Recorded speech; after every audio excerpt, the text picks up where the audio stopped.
Oui, merci Madame la Présidente. C'est évidemment un vaste programme. Je vais essayer d'être bref et je voudrais traiter ce sujet en 3 points. D'abord, pour rappeler que nous sommes entrés dans une crise écologique globale. Un deuxième point, c'est qu'à cette crise écologique globale, il faut une réponse globale. Mais le troisième point, c'est qu'il est aussi nécessaire d'avoir une réponse locale. Et de là, on peut tirer quelques petites propositions pour des pistes d'action communes dans le cadre de l'espace atlantique qui nous intéresse pour le moment.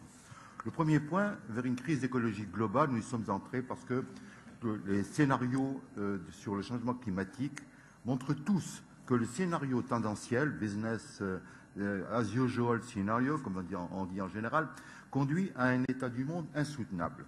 C'est ce qu'on trouve dans le Millennium Ecosystem Assessment des Nations Unies, dans l'Intergovernmental Panel scénario le panel pour le changement climatique, particulièrement dans l'étude du centre d'études du centre international, du centre pour les études stratégiques et internationales dont M. Serfati était le représentant hier et qui ont publié un excellent rapport qui s'appelle Age of Consequences, dans lequel il y a un panorama assez dramatique. Et puis récemment encore, dans le travail qui a été fait par le CIRAD et l'INRA en France, qui s'appelle Agrimonde.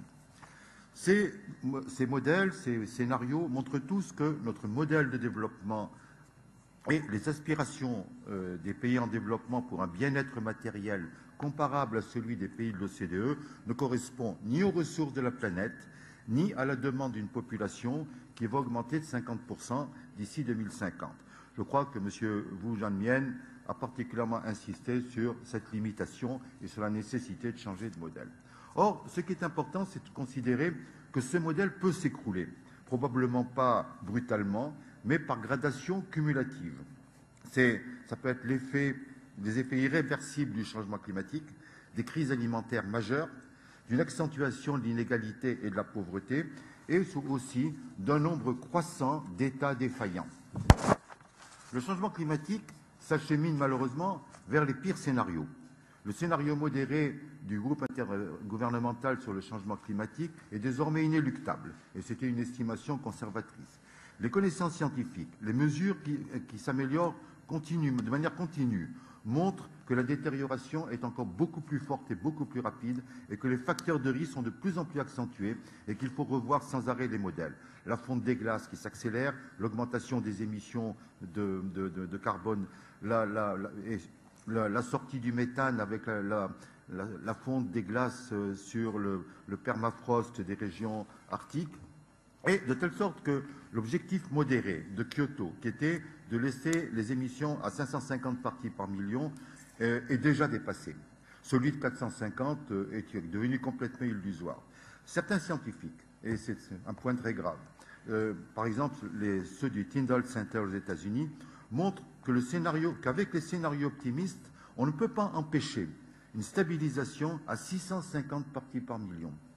Or, les études du groupe intergouvernemental sur le changement climatique montrent que cette concentration entraînerait une augmentation de température de 3,2 à 4%. Jamais dans l'histoire climatique du monde, que l'on commence à connaître sur 800 000 ans, n'a montré une telle crise. L'âge des conséquences montre bien, l'étude sur l'âge des conséquences montre bien que ce scénario est ingérable. Le docteur Hansen de la NASA, du Goddard Institute de la NASA, rappelle qu'il faudrait que la concentration de l'atmosphère n'excède pas 350 parties par million. Alors, vous voyez l'écart qu'il y a actuellement. D'ici 2050, il faudrait donc réduire les émissions beaucoup plus que de 50%. Les pénuries alimentaires, dont on a parlé tout à l'heure, les risques de famine et d'instabilité sociale qui en résulteront vont constituer un facteur majeur d'insécurité. Tout ceci, ça va être le résultat d'abord du changement climatique. La température et le manque d'eau vont réduire les rendements.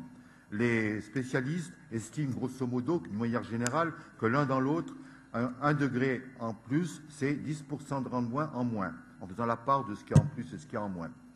L'épuisement des ressources en eau dont on a parlé. Changement de la géographie agricole, c'est peut-être un des aspects les plus graves de... Certains pays vont bénéficier, certains pays de l'hémisphère nord, mais d'autres pays vont être particulièrement touchés, notamment l'Afrique et l'Amérique latine. Également, un autre problème lié à tout ça, la compétition des biocarburants et des ressources alimentaires. Enfin, le manque de terre, la faim de terre, qui peut aussi aggraver cette insécurité, et une faim de terre qui est marquée par une tendance assez dangereuse, qui est en fait l'accaparement de terre, l'achat de terre dans les pays en développement par les grandes firmes agro-industrielles et puis par des États. Enfin, le risque d'élévation du niveau des mers, d'inondation des deltas et du littoral. Les conséquences sont évidemment dramatiques. Des crises alimentaires, une pauvreté accentuée, maladies, mortalité, migration, éco-réfugiés, État défaillant, crise sociale et État de non-droit. La majorité des pays affectés vont être parmi les plus peuplés. Afrique, Amérique latine. Le Sahel peut être désertifié. La Méditerranée représente un point rouge, un point de crise dans le système. Voilà un petit peu ce panorama. C'est assez triste, assez brillant, mais on est rentré dedans. Et malheureusement, pour le moment, malgré tout ce que l'on a fait avec Kyoto 1, on n'a pas empêché cette évolution et elle tend à s'aggraver. Il y a peut-être là une prise de conscience qui s'impose. Le deuxième point, c'est de dire qu'il faut une réponse globale à une crise globale. Bien, effectivement, seule une réaction globale peut éviter ou atténuer le risque de cette évolution de la biosphère. Les négociations sur le climat ne peuvent plus se limiter simplement aux émissions de carbone. Elles doivent prendre en compte la crise globale, la détérioration des sols, la déforestation, les ressources en eau, la biodiversité, mais également les problèmes de la pauvreté qui sont en grande partie liés à ça. Ceci renvoie, bien entendu, à ce qui a déjà été dit hier sur le besoin d'une autre gouvernance mondiale. Je ne vais pas en parler. Mais ce qui est certain, c'est qu'on a besoin d'une stratégie de sauvetage qui soit globale et qui implique à la fois la réduction de la population, dans une certaine mesure une politique de la population pour faire passer les pays qui sont en retard dans la transition démographique, une lutte contre la pauvreté et bien entendu la restauration des sols, des forêts et des aquifères. Tout ceci est un programme considérable. On peut se donner des objectifs, mais en fait les atteindre pourraient paraître irréalistes. Bon, nous commençons à approcher de l'alerte rouge. Le monde est dans l'alerte rouge et donc il faut prendre conscience de ces problèmes car la crise écologique se présente comme une sorte de bombe à retardement. La crise financière est venue à sa manière au bon moment. Avec soudaineté, elle a montré aux sociétés que le modèle économique pouvait s'écrouler. Brutalement, on a pris conscience de l'urgence. On a pris des mesures qui étaient inimaginables quelques années avant, étant donné l'idéologie qui les prédominait, des mesures de régulation, des mesures d'intervention des États. On pensait, d'ailleurs, qu'on allait faire quelque chose. Malheureusement, déjà, il y a une remise en cause de cette prise de conscience, d'abord en divulguant un optimisme qui n'est pas probablement justifié, et en même temps avec une certaine montée des égoïsmes qui a été signalée hier notamment par Émile Mallet, et puis des protectionnismes. La crise écologique n'a pas la même soudaineté, mais en fait, elle interpelle la crise économique, car ces deux crises ont un fondement commun. Il faut en effet changer les systèmes de production, et il faut changer nos modèles de consommation. Et en un certain sens, le nouvel ordre économique doit être complètement associé au nouvel ordre écologique, comme en rappelant ce que disait Émile Mallet hier aussi. Et il faut donner à ce moment-là toute sa valeur à un concept dont on ne parle plus, mais qui avait toute sa valeur à l'époque, c'est le concept d'éco-développement. Éco étant compris dans le sens de écos logos pour le lieu où on habite, et écos nomos qui est la gestion de la maison. L'éco-développement est en fait une réponse qui pourrait être la bonne réponse. Mais ces réponses impliquent des mesures qui sont vraiment très difficiles à mettre en place. Il faut discipliner et réguler les modes de gestion des terres et des eaux. Il faut développer les énergies alternatives, dont aussi des biocarburants de seconde génération. Et puis, bon, les autres énergies alternatives, je ne vais pas y revenir. Il faut développer de nouvelles technologies agricoles. Il faut changer les modes de consommation. Par exemple, la viande rouge consomme 7 à 8 kg de grains pour faire 1 kg de viande sur poids vif. Donc en fait, nous sommes devant des décisions à prendre, des mesures à prendre qui sont extrêmement difficiles, mais qui peuvent être prises seulement à partir de politiques de volontarisme à l'échelle globale. Cela me ramène à mon troisième point. Une réponse locale à une crise globale. Effectivement, on lutte contre le temps, mais aussi on lutte avec l'espace et avec le nombre. Pour avoir un effet, les mesures de sauvegarde que je viens d'évoquer très brièvement, sans les détailler, doivent être mises en œuvre par des millions de personnes, et au premier rang par les agriculteurs.